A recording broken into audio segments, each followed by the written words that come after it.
সিলেট নগরীর প্রতিটি ঘরে ঘরে যখন বিদ্যুতের জন্য হাহাকার, তখন শহরের রাস্তায় চলছে হাজারো হাজার ব্যাটারি চালিত রিক্সা। এই রিক্সাগুলো প্রতিদিন যে পরিমাণ বিদ্যুৎ ব্যবহার করছে তা নগরের বিদ্যুতের চাহিদা প্রায় 5% সমান। সিলেট মহানগর police commissioner Abdul Quddus Chowdhury battery চালিত রিক্সা নিয়ে তার একটি লেখায় উল্লেখ করেন যে সিলেট শহরে বর্তমানে প্রায় 3 লাখ পরিবার বিদ্যুৎ ব্যবহার করছে। অন্যদিকে প্রায় 40,000 ব্যাটারি চালিত রিক্সা প্রায় 2 লাখ কিলোওয়াট ঘন্টা বিদ্যুৎ খরচ করছে।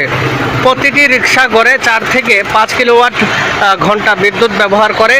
এই পরিমাণ বিদ্যুৎ ধারা প্রতিদিনই প্রায় 50,000 পরিবার আলো জ্বালাতে পারত।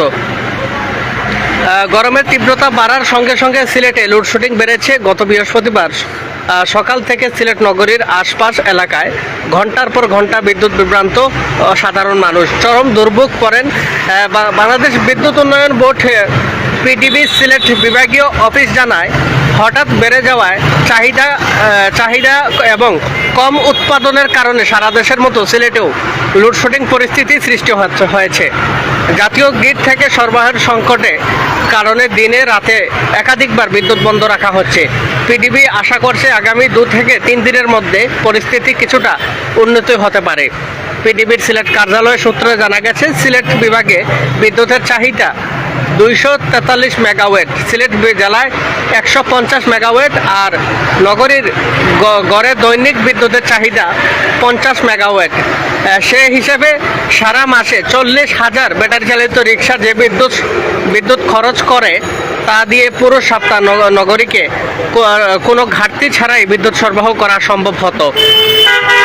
এদিকে পুলিশ অভিযান নেমেছে ব্যাটারি চালিত রিক্সা বন্ধ করতে। সিলেট নগরীতে অবৈধ যানবাহনের বিরুদ্ধে বিশেষ অভিযানে শতাধিক যানবাহন আটক ও মামলা করা হয়েছে। গত বুধবার অভিযানের 3য় দিনে 69টি যানবাহন আটক করা হয়, যার মধ্যে ব্যাটারি চালিত রিক্সার সংখ্যা ছিল সর্বাধিক, মোট 44টি। এছাড়া আটক করা হয় CNG, autorickshaw, motorcycle, pickup, truck ও ব্যক্তিগত গাড়ি।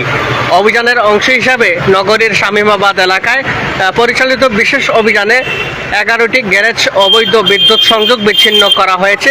জব্দ করা হয়েছে 145 ফুট বৈদ্যুতিক তার, 180 চার্জিং পয়েন্ট ও 10টি অবৈধ মিটার।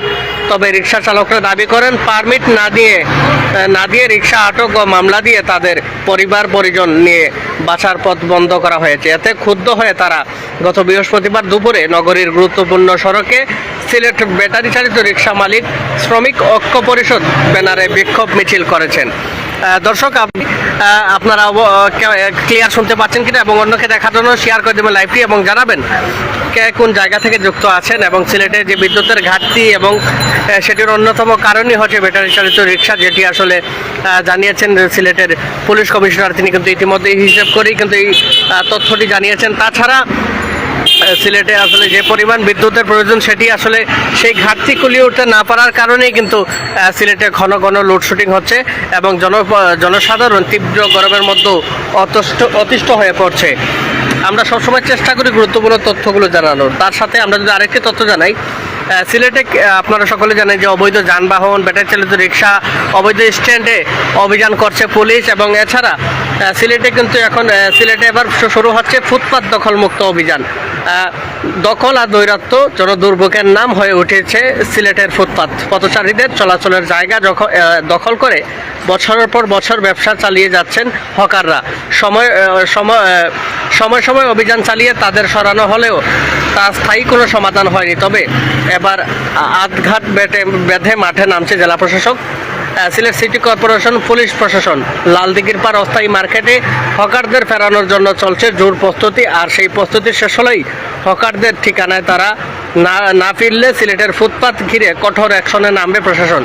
সড়ক ও ফুটপাত কোনো হকার বসলে তাদের বিরুদ্ধে কঠোর ব্যবস্থা নেওয়া হবে বলে জানিয়েছেন সিলেট সিটি কর্পোরেশন, জেলা প্রশাসন ও পুলিশ প্রশাসন। সিলেট মেট্রোপলিটন পুলিশের নবাগত কমিশনার আব্দুল কুদ্দুস চৌধুরী জানিয়েছেন, লালদিঘি পারে হকার্স মার্কেটের কাজ শেষ হলেই শুরু হবে সিলেট শহরের ফুটপাত দখলমুক্ত অভিযান।